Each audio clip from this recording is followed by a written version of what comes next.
guys, welcome to my mini vlog. Today's video guys, I'm here in the station. I need to change another platform.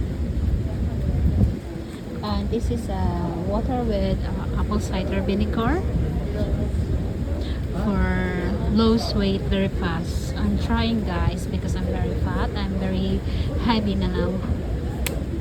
And I am 69 kilos. I'm trying to lose weight. I wish it's working. And Please keep your belongings safe. Pickpockets naari operate at kawatan this dali station. guys. Pickpocket is working everywhere in London.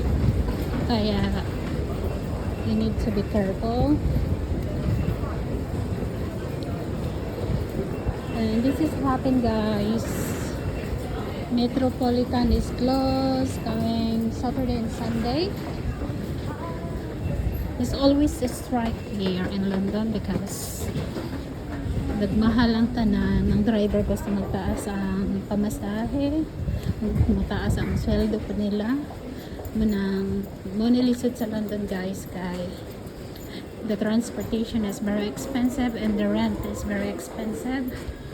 The cost of living guys is super expensive. That's why most of the people here is very hard working to paying the bills. That's it. And here you go guys. I miss my train. And you see guys, so many people going work. And tonight like 6 o'clock 7 o'clock is going home again. And thank you for watching my video, and please subscribe and like. Bye.